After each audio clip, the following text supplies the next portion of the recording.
A1 or B1 or H1. I'm ready. 2, 3, 4. Dun, dun, dun. What is up, guys? We're the continuity hard part crew. always seems to last. You really started with that. I didn't mean to. What is up, guys? We're the continuity crew. I'm Will. That's Wynne. And today we're talking about One Night in Miami. Just put on Amazon Prime. Mm-hmm. Great film. What the hell? No, it's That's so disrespectful. I'm sorry. I mean, shut up. Cut that one. Anyways, One Night in Miami. It's about one night in Miami. Yeah. Just That's one it. night in Miami, yeah. Yep, that's it. All right, thank you for watching. No, just kidding. But anyways, it's okay, yeah. So we were kind of debating about this before, but I'm gonna read the IMDb synopsis. It says One Night in Miami is a fictional account of one incredible night where icons Muhammad Ali / Cassius Clay, Malcolm X, Sam Cooke, and Jim Brown gathered discussing their roles in civil rights movement and cultural upheaval of the 60s. And this is directed by Regina King, this is our first movie, and to be honest, she knocked it out of the park for first direction. Yeah. She won an Oscar for believe it was If Beale Street Could Talk. Beale Street Could Talk. Okay. She won Best Actress, I believe. I think it's that one, right? Yes, it is. Okay, I didn't want to mess that up.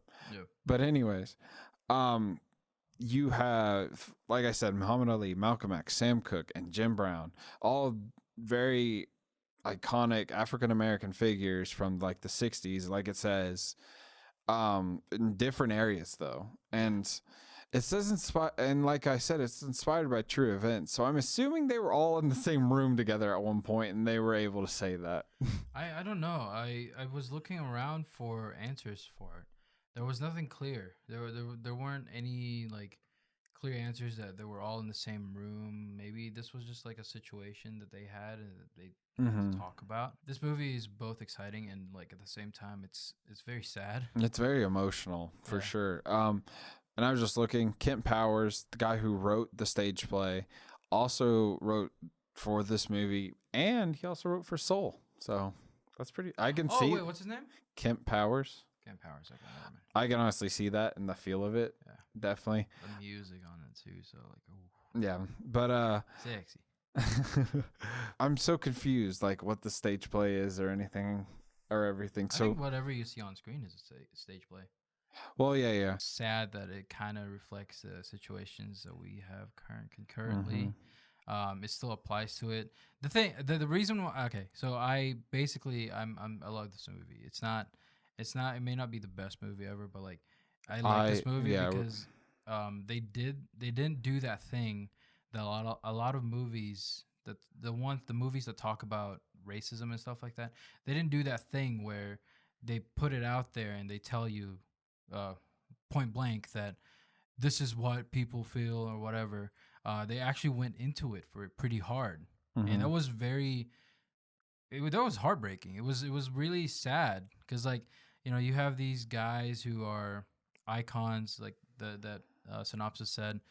These guys are icons, and they show different ways of how they're contributing to the movement that they were involved in. So Malcolm X, Muhammad Ali, Sam Cooke, and Jim Brown, they had their own way of reflecting and doing their contribution to the struggles of the 60s. And honestly, I don't think any other movie could have done the same thing as to what they did here. Because I don't think even Ma Rainey's this is kind of. It feels very similar. Yeah, it's kind of. And that's league. What I wanted. Well, yeah. I think I said that, and we did a trailer react for this, so go watch that. Yeah. But that's exactly what I wanted, and I feel like it did it almost just as good, if not better, because it kind of fleshed out these characters more and made it feel more. I feel like the performances of Ma Rainey were better, but these were still really, really good. Yeah, over like I'm gonna go through a lot of the things real quick. Go Like for it. the blocking was excellent. It wasn't boring. It wasn't lame or anything. It wasn't you know what I mean? Like you watch a movie like this and they don't do it right and they just have those dialogue. It wouldn't feel the same way, the way that this movie did. The blocking was excellent. I think Regina King somehow out of the blue. I'm assuming she probably is just an intelligent woman who's just like took notes while probably because if Bill Street could talk, it's very good as well. Like it, and I think she's just probably smart and enough to see what went on there, and she was like, "Well, I'm gonna do this," and it's not the same by any stretch. Like this felt new. Yeah. Even like, but it felt like a new director in a sense, and I hope she honestly continues. Like there was a lot of points there, and while I was watching it, it felt like Ryan Coogler. Like, I could see that. I had to wait until maybe in the midway through it just to see how this entire movie felt. The first act was great, but like I was looking at this movie and I was just thinking like, is this Ryan Coogler? At the same time, this isn't Ryan Coogler, but is it Ryan Coogler? And then you look it up, it's Regina King, and I think she did an excellent job. I'm not gonna say mimicking because I feel like this is disrespectful, but she did a great job, kind of doing what her own like spin on it. Yeah. But just the research I did, they're friends in real life. It says, and like this has to have some trueness because like Muhammad Ali was Cassius Clay and he did convert to Islam. Yeah. So like, and I'm assuming so. The basis of it is, I'm assuming, that, and they were all friends, and they were all probably celebrating his victory or whatever. These conversations, how they went, may not have happened, but like, they theatricalized them. It's like, I think this is much. Before I say this, I think this movie is much better than Bohemian Rhapsody, but like this is like Bohemian Rhapsody, but this event because. Personally, I don't like Bohemian Rhapsody at all. I don't either. It's theatricalizes too much, absolutely. Yeah. And this may be too much. This may be too little. Who knows? Yeah, you know how like in some like you buy a McDonald's burger or something like that, and they have too much lettuce on there, and then it's just too much. That's not a burger anymore. And then you take out a little bit of that, and then that's like a chicken sandwich. So it's good. It's a true chicken sandwich. Without taking out the chicken sandwich. And also, just to commend Kemp Powers, like this was the play he did was his first play and performed in 2013. Excellent. And he won like a couple of awards for it and everything. So, yeah. And then Disney apparently thought he was a good writer, so they got him on for Soul. So nice. So yeah. Kemp Powers is. I think I'm thinking of a different writer. But yeah, I mean. And two, essentially, like, premiering people, to be honest. Like, I'm going to look this up a little bit. Regina King, like, he wrote a play, I guess, and he writes other things, I would assume. Oh, he wrote for Star Trek Discovery, the TV series. Very sick. Not gonna lie. Yeah, he doesn't have many credits, but yeah, I guess for a starting, like, movie. Oh yeah, Kemp Powers, dude. I couldn't remember his name. Sorry. No, go ahead. I'll talk about it later. Yeah. But to have a directorial debut and a somewhat like theatrical debut, like this movie's really good. And like, it was running for award shows too. I think that's what they were going for. Yeah. We saw in Trailer React again. Go watch it. All four of our main characters all shine. There's not like a specific one this is about. It was well performed. Yes. But first, I'll just go down the casting list. Malcolm X, Kingsley Ben-Adir. I feel bad saying this, but like I haven't seen Malcolm X, the Denzel Washington, and I hear it's really good, but I feel like I can say this probably holds up to it kind of well. To be fair, the Malcolm X movie is like 3 hours long, and that's all about Malcolm X. While this one's about One Night in Miami. I think he did fantastic. Like he really did a great job. I love the intensity that he brought. Yes, it feels very. He's doing what he's doing, and there's no stopping him. Like it's his beliefs, and like and then moving on, Eli Gore. I would assume there's two E's. I'm assuming it's Gore. Cassius Clay / Muhammad Ali. Never heard of this guy before. Never seen him in anything before. I don't think. Dude kills it. If I assuming what I know about Muhammad Ali, this guy, he killed it. Oh, he's in the 100. Oh, I've seen the 100, like the first few seasons. Yeah, he's in that. He's in a lot of shows, it looks like. So no movies.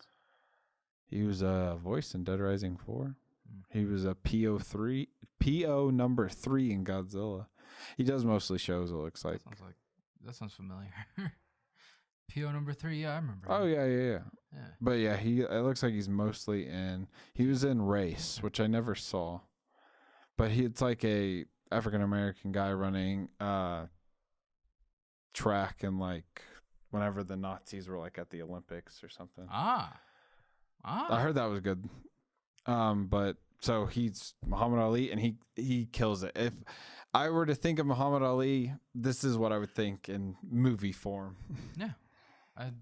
The charisma. You mentioned before though that you've watched Will Smith's Muhammad Ali. Yeah, but it's just, I don't know. This one maybe overdoes it, but he feels more, I don't know. Charismatic. I guess it's because it's just focusing on this one point of Muhammad Ali. Yeah. Because Ali goes through more than just that. And I think the fact that focuses on he's 22, like he's more charismatic. He could punch through everyone, and he float like a butterfly, sting like a bee, and he kills it. Then moving on to personally my favorite, and he seems it's Jim Brown, Aldous Hodge. Like I just liked his performance. It felt very good. It was just that's your favorite. I think so. Okay. I think so. It just I think it may have been just the actor too. Yeah. He really like. I don't know, something about it just like I vibed with him, I guess. I don't know.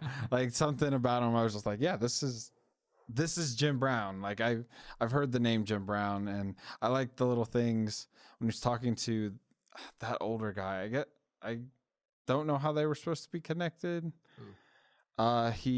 He drives in his car to their place, and then he meets the woman at the door, and he's like such and such here. They talk out on the porch. It's like at the very beginning. I don't. Well, anyways, I'm assuming that was supposed to be a coach for him. I may have missed the line or something.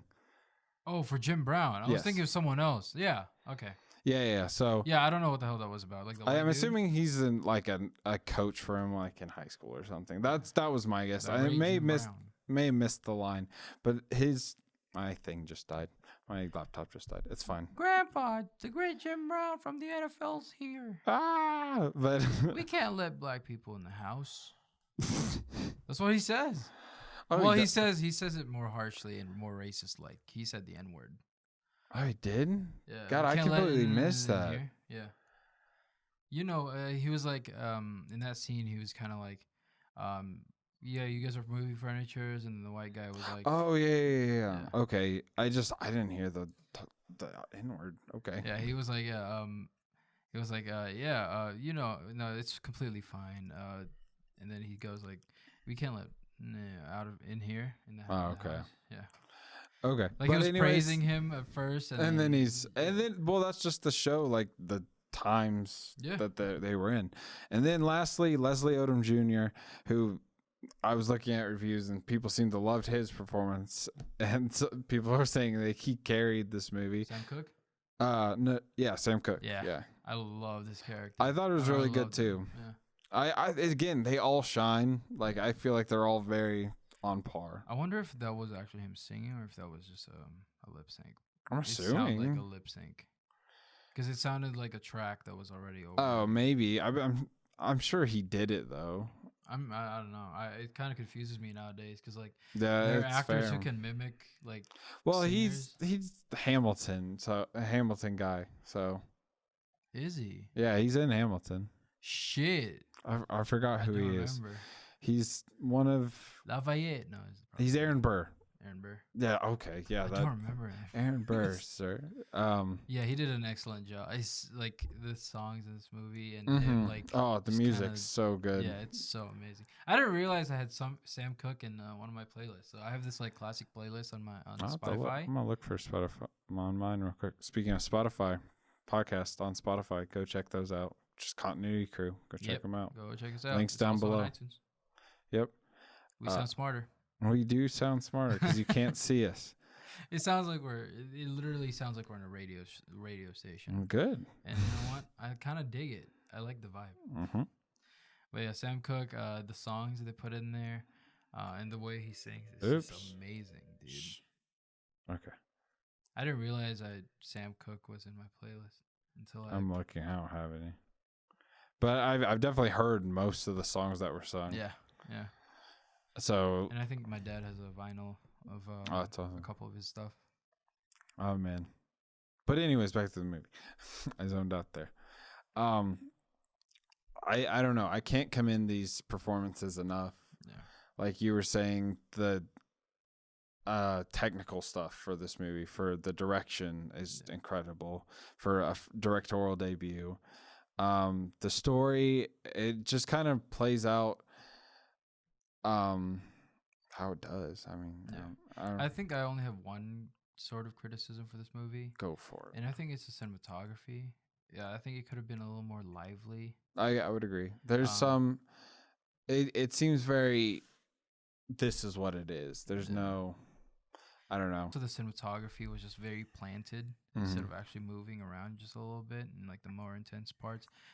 But again, I could be wrong. Yeah, I did really enjoy this. Yeah, I like this movie a lot, and I don't normally like movies like, movies that have this the one that push like the connections between what was like back in the 60s. This feels it feels modern. Like, it feels natural. It doesn't feel it doesn't feel at all like it was pushed. I don't know if that makes sense, but it feels natural. Yeah, it's it was like very really organic. Mm-hmm. Yeah. But yeah.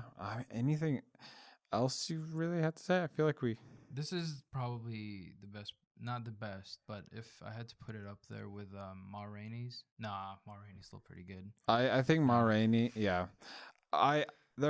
This is, well, let's go ahead and give our critical and enjoyment rating. Critical rating, I would say 8. I was gonna say about 7.5. Yeah.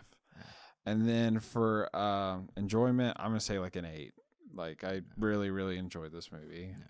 But there aren't any boring parts. Well, I guess in a way, there's some parts. It's different for people. For different people. Well, so far, this is the best movie I've seen in 2021.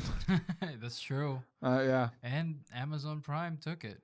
So not Netflix. Yeah. Yeah. So I think they're head to head right now, Netflix and Amazon Prime, for like really good movies in terms of just kind of this low budget low budget. Like movie. just let's see the budget real quick before we wrap up. I want to say 10 million. 10 mil? That might be too low. I feel 10 like to 15. Because Ma Rainey was around 5 million. No, it was. I'll look up Ma Rainey's first. Yeah, but yeah, for this movie, it did look like a play. Mm-hmm. A lot of the scenes really did feel like. And that guy, the writer, Kemp. What's his name again? Kemp Powers. Yes. I saw him. I saw his Disney Plus reel thing for Souls, and you know what? I dig him. He's pretty cool. He really gets the atmosphere right when it comes to writing these kind of sort of thing, and it's I think he's another writer that's going to go somewhere better than Soul. Yeah. In this movie. So this was like almost half. Well, it said Ma Rainey's was 20 to 30. This was 16.9. I was close. 15. So yes. So yeah, I mean, it's pretty impressive. But yeah, this movie's great.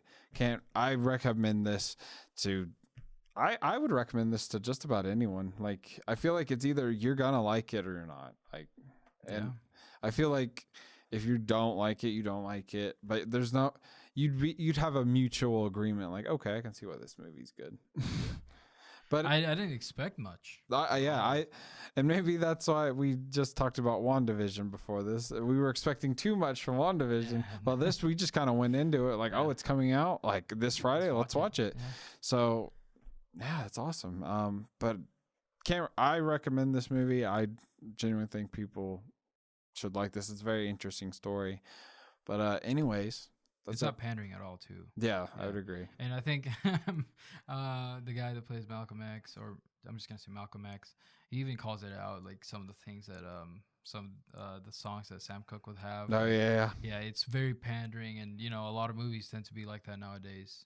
Especially. But this was, again, I was like an hour 54. Oh, that could be there. It's in that area where it could be too long. It could be but it was perfect. And it's like Ma Rainey's was really short. I'm like, oh, is it too short? Yeah. But it was perfect too. So I watched this before I came here, and I really didn't expect it to be that long because like I was editing one of our videos, and then I was just like, I'll just wait for it because I really thought it was gonna be an hour 30 or less, and then. I watched it, and I think right about the middle of it, I still saw that it was still like 50 minutes long. I was like, wow, this is really long. But it keeps your attention.